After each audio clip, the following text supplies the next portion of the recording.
What an exciting weekend it was for the NFL Football League and draft and the whole world of sports, really. Shedeur Sanders obviously being the main storyline, and I can't wait to talk about it, me being a Buffalo and soon to be graduating in a couple weeks here. But wanted to hop on, kind of talk my reaction and everything went down this weekend with the draft. And I'm super excited to have on Connor Nelson, longtime friend and beat reporter for Yahoo Sports. Super excited to have you on, Connor. How's it going, man? It's going great. I'm excited to be on, Dean, and yeah, excited to go over this draft. Let's do it. Let's do it. It's been a long time coming, and every Monday after a pretty crazy weekend at sports, it's always funny to just like see the different types of reactions from all the big networks out there. And my kind of thing was just like not kind of stepping aside from the corporate world and just looking like as an actual fan, like what just happened and how can we kind of break it down for to be a little more relatable than some of these bigger networks out there. But obviously, we got to start right here. Shedeur Sanders falling to the fifth round in the draft, being picked 144. I'm definitely very biased on this topic, me being out here in Boulder. So I kind of wanted to hear your thoughts first on just Shedeur dropping and everything around that, and then I can kind of get into my side of things. Yeah, it was interesting taking everything in with all the rumors and everything going around with him slipping round after round. I just rewatched draft day the other day to get prepped, get my competitive juices flowing for the draft. And it's just one of those scenarios that, I mean, there could be a million different reasons why nobody felt like picking him. And at the end of the day, he ends up with the Browns. And it almost feels more like a media grab than anything else. So, yeah, if I was Shedeur Sanders, I'd be a little bit worried. I feel that. I mean, I think, going into the draft, like even months before, there was talk about him being a potential number one pick. And I just think it's crazy how, from that time, like that was college football was already done by then. So like no football has even been played. I know he didn't go in the combine, he didn't play in like pro day and stuff like that, which could be controversial. I mean, at the same time, Ken Ward didn't practice either. So I think that's just kind of a thing these top picks do now. And the crazy thing for me is just like, being the person I am, just like loving to listen and watch sports. I'm listening to all these networks, and like a month ahead of time, it's like you don't hear anything about Shedeur falling this far. Like you hear, maybe as it got a little closer, it was like, okay, later first round, maybe the Steelers can get him at 21. If not, if the Saints don't get him at 9. And there was a lot of uncertainty, which I'll give you that, but there was no analyst out there that was like he is going to fall to the fifth round. And I think this is probably one of the craziest storylines like I've seen like within a draft scenario. I mean, I know there's been so many good quarterbacks over the years that fell. I mean, obviously we got to talk about Tom Brady being in the sixth round. So it's like this isn't the end for Shedeur, like by no means necessary. Like this is just the beginning. All he needed was a chance. I just think for him to fall, it did feel a little personal. I think to say now that someone like a Dylan Gabriel, who is his teammate now, is better than him and was picked in the third round is crazy to me. I understand him falling in the first round, but to me it felt very personal after he just kept falling and ended up being the sixth quarterback taken. Do you think this is more of a his characteristics and how he, I guess, defended himself within the interviews? Because to my knowledge and watching him all year, man, he is a good quarterback and he definitely should have been second, maybe third after Dart. But there was no whatsoever. There was no consideration for him to fall that deep. Yeah, the talent's there for sure. So you say personal, and I think it's hard to make it personal in scenarios like this because everything's a business in football, and sometimes that's what it comes down to. I know as a fan, it sucks to think about that when you got your big billionaire owners always thinking about your favorite players as just chess pawns, moving them around within the business. And yeah, seeing him go past Dylan Gabriel.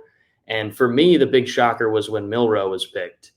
And then it's like, okay, everybody's just got their guy, and they have their quarterbacks ranked on the list. And if Shedeur was there, it didn't matter. So it makes me think that maybe he should have gone and participated in those pro days, and I don't know, maybe handled himself a little bit different. But at the same time, a lot of that just comes from the last name. I think Mm-hmm. one of my least favorite examples to bring up in scenarios like this when you're dealing with players with big personalities is Trevor Bauer, because I loved him and loved consuming his content, loved seeing what he was doing with baseball. But at the same time, you think about it on the other side. What's another major league player going to feel like, or an NFL player going to feel like when Shedeur's taking the spotlight and he's the fifth man in the quarterback room? So it's going to be tough to see how it all plays out. But I do think it's going to be a really fun developing story about how that quarterback room develops throughout leading up to this next season. I know, because the crazy thing is he could end up still being that starter over there, which is just it seems like they should have just taken him in the third round and just kind of if they wanted to, step away from all the media spotlight and controversy, like if they, I guess they didn't know he was going to fall that deep, but all 32 teams, chose to not pick him at some point. And I do think that half of it is, once he kind of was dropped out of the first round is like, okay, he might be a backup now. And it's like, do we really want a backup quarterback to be holding all the spotlight, holding all this media attention? Like as much as and cool and fun it is in college football and the NIL space to have that brand awareness and social media. I get you are right about the business side of things. And I think from the NFL, they definitely made a statement, like the owners are the ones who are, at the end of the day are making the call. It's not the guys on ESPN talking about it. So it was just very crazy for me, like to see someone like Mel Kiper, who has been a part of the draft like the past 50 years. And like he was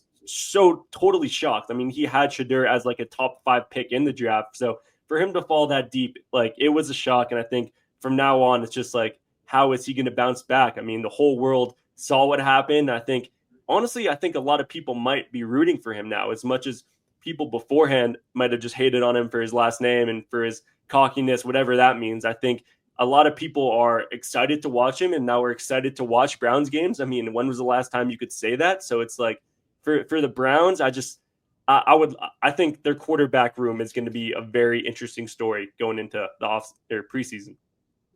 Don't discount the Browns games like that, man. Baker Mayfield was. Sure. Can I cuss on here? Yeah, do whatever you want, man. Baker Mayfield was the shit. Come on. Like, Yeah. don't discount Baker like that. I mean, I was hyped to watch Browns games back then and was hyped to watch Nick Chubb last year, but oh, gosh. Yeah. The team took a hit with that one a couple of years ago. But I mean, at the end of the day, I think it's going to be a fun story. But man, I just keep going back to that Dylan Gabriel pick too. It's like, okay, the Browns probably assumed that was it for them. I got to imagine that they didn't expect to see Shedeur back on the board 2 picks later. So, I mean, Well, and then you see your guy with a price cut, and it's like, okay, we're gonna grab him no matter what. And I don't know. It's tough to say what they're thinking. I wish I could picture into their war room.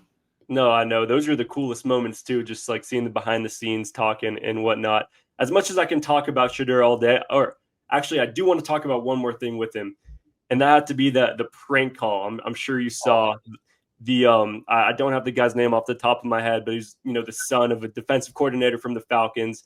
Obviously, pretty unprofessional from that side of things. I think they came out with a statement saying that like the Falcons coordinator had no clue and it was all a mix up. But just like seeing that, just I don't know, it made me feel bad for him. And like that's kind of when it rooted in me as like I'm already a big Shedeur fan, but I think like having the whole world see that and kind of just like be embarrassed, like this is supposed to be the best moment of his life, and like, oh my god, it was a tough watch for sure.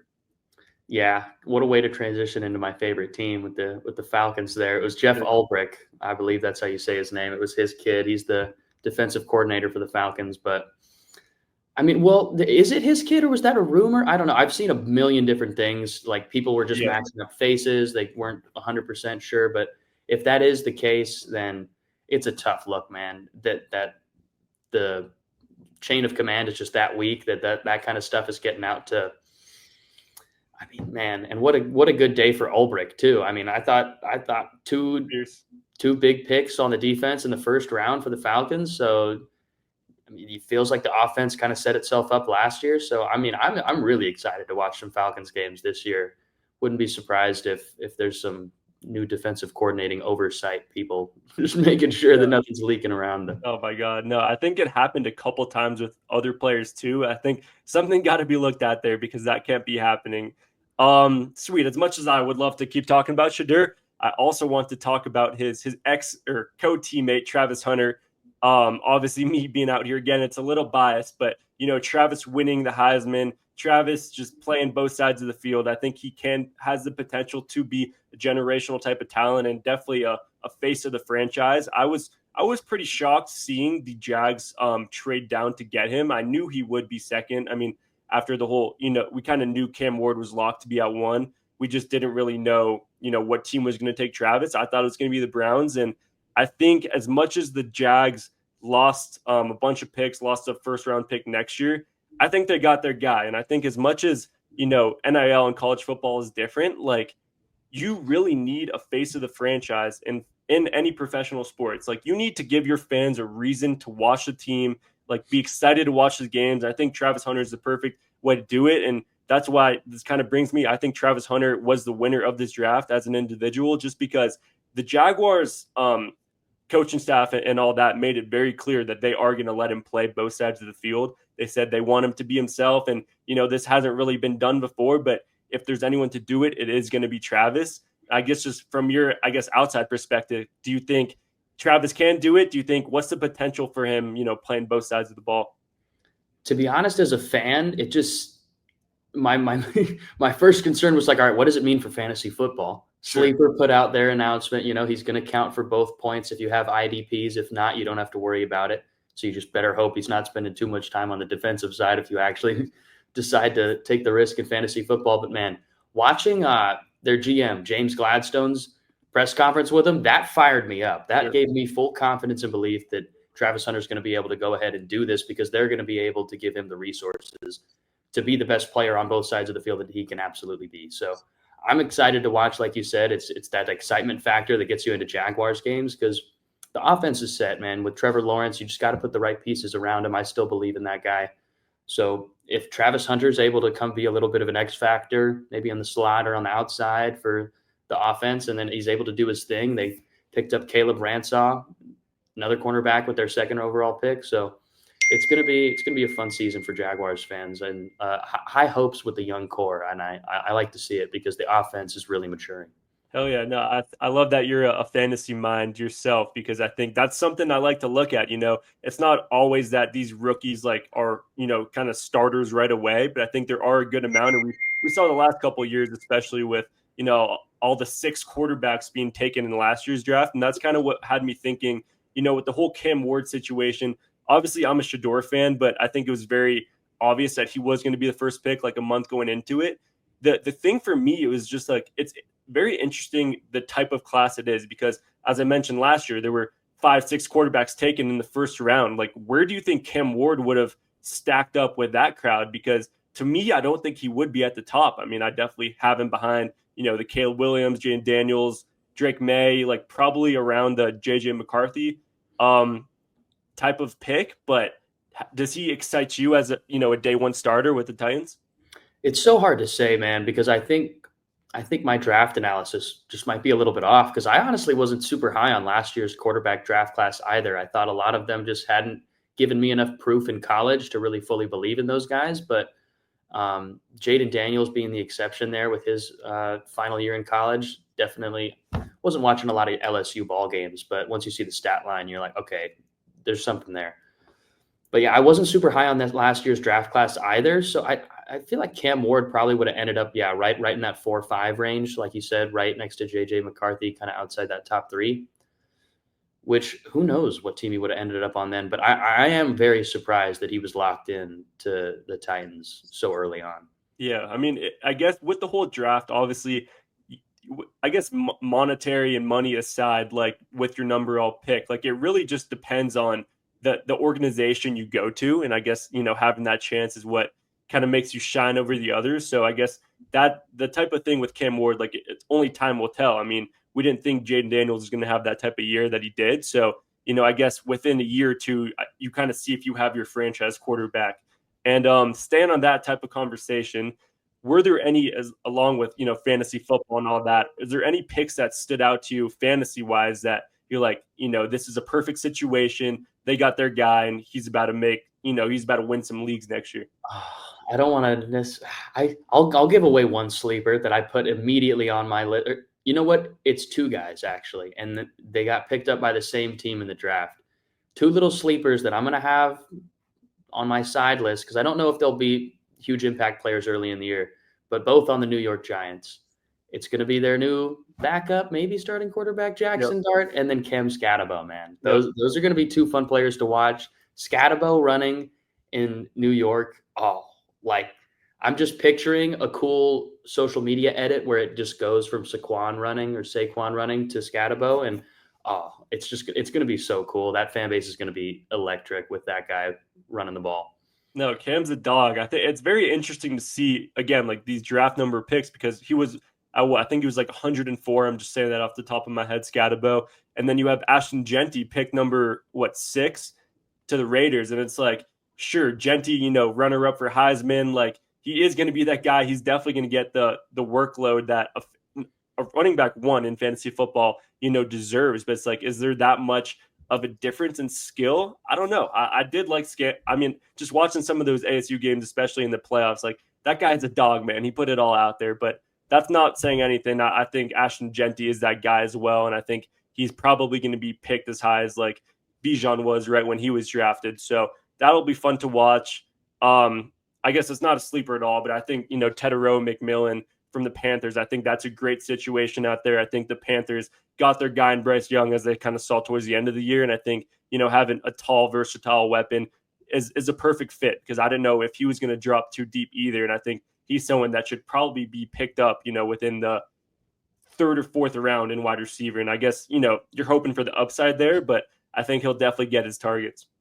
Yeah, I saw some comps for him for Drake London, and as a Falcons fan, I'm like, man, I wasn't super high on Drake London either. Like I said, my draft analysis is just a tick off the past few years, but I've really liked seeing what he's been able to turn into, and how he's going to be able to be a huge piece in this offense with a new quarterback. So, yeah, I'm all for the tall receivers with the wide arm spans. Yeah, Bryce Young, he's there going to you have go. a fun time throwing to that There you guy. go. No, it's definitely an exciting thing. I think we look for the most fun and skilled type of position players, and we kind of that's what we think as like a fantasy football type of manager. But I guess these owners are thinking very differently. You really got to build up the trenches first, like we saw with the Eagles these past couple of years. I mean, they were able to get a perfect O line, perfect D line, and then bring on Saquon. I guess as kind of a veteran, but it's like build the trenches first and then break away from that. That's why I just think someone like Genty might, he's going to honestly, I look at a comp with Saquon. I mean, obviously Saquon's the best running back in the league now, so it's kind of hard to compare, but the Raiders aren't going to be that good. At least I don't think they'll be contending like as much as Genty will be good. So I don't think like picking a running back right away might not be the best look, but again, only time can really tell. Making him the second highest paid running back in the league too, with a 4-year, $30+ million contract out of that draft slot. Man, it's going to be a lot of pressure too. I know that team likes running the ball. It's just kind of part of the culture. They want to run hard. So I think he's a great front man for that. But like you said, I don't know if this team's going to be good enough to Yeah, be running the ball down your throat exactly. 30 times a game like they'd probably be liking to. Exactly. Sweet, man. A couple more things. One thing I noted that is very interesting, obviously, with the NIL and just changing the whole game dynamics of college football. Obviously, college players able to make money now. You look at someone like Quinn Ewers, who he was a very highly rated pick a couple years back. He chose to stay with Texas, stay another year, and now he was the last quarterback drafted, and he would be making a lot more money. Just needless to say, if he was in college still, like how do you think that has affected these, I guess, college players turning to professional? Like, do you think that maybe they are they're kind of losing the love of the game and focusing more on money, or because if he went to the pros when he could have and probably was be picked a lot higher, he would have been making more money like then. So it's like it's kind of a backwards type of game now, and obviously there's the top 5-10 players in the league that are going to be making that money no matter what. But we see, again, bringing up someone like Shedeur, who, has all these NIL deals and is making all this money and then isn't picked exactly where he wanted to. It's like he's honestly would have, obviously, there is a lot more upside, playing in the league and kind of making a bigger name for yourself professionally. But does the NIL kind of hurt players that maybe aren't those top 10 type of rankings? It's interesting that you brought up the perspective of kind of losing the passion or the love for the game when you realize there's kind of what you might call an easy out when you're able to get to the college level and start making more money than you ever expected to go to school. So it's interesting as someone who competed at the D3 level where there still aren't even scholarships.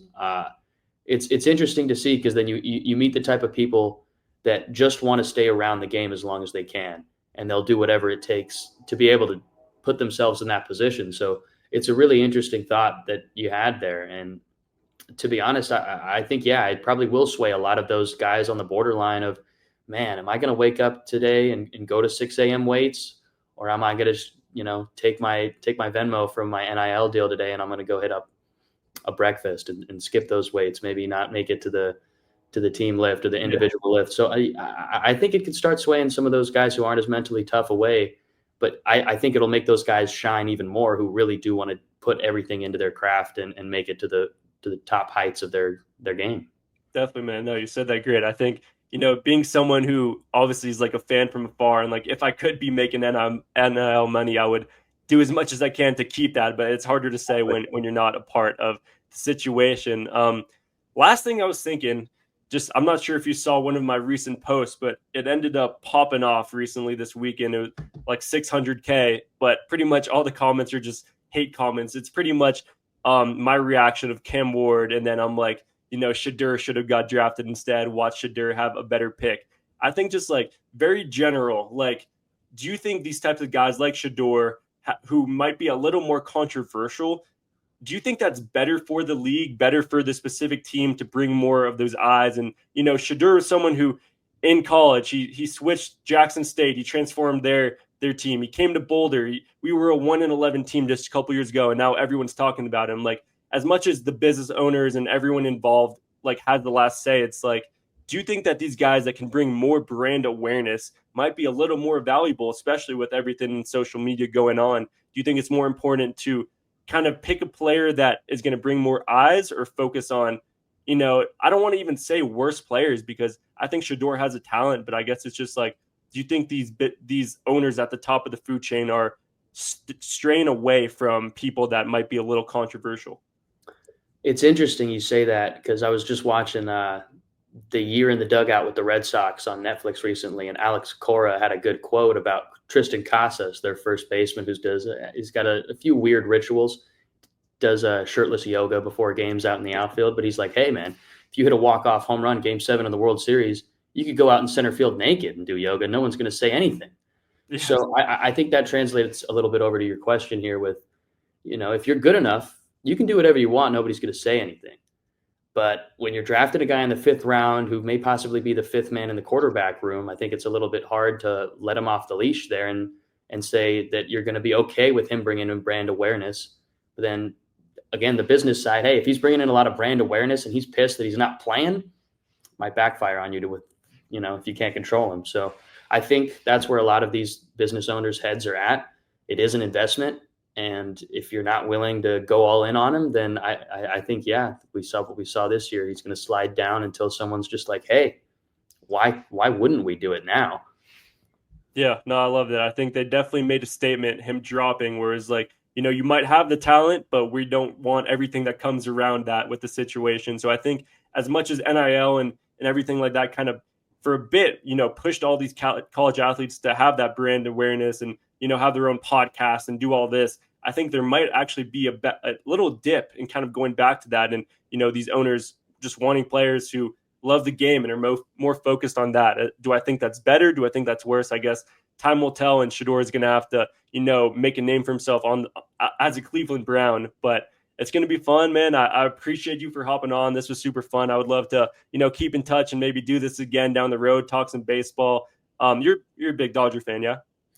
Big Dodger fan. Okay. I'm currently working with the Cubs organization though, so I'm rocking a little bit of dual NL There you fandom this year. But and go. just to wrap up the NFL stuff too, I'm on the Shedeur Sanders underdog train, man. I'm waiting for him to go take that starting job next year and really shine. I think it'd be good for football for I sure. love that. I love that. As much as I think Shedeur just got a bunch of fans, I kind of want the bandwagons to stay away, man, because I've been on this guy the past couple of years, and as much as the controversy comes with it, like I love that for myself as well, being in the media, and it's always fun to be talking about him. So I think the whole world will be watching him. But I appreciate you, man. Best of luck with everything you got going on. I'm gonna drop your link and everything in the description. So if y'all are still paying attention, make sure to go drop Connor a follow. And yeah, comment down below what y'all thought about the Shedeur drop into the 5th round.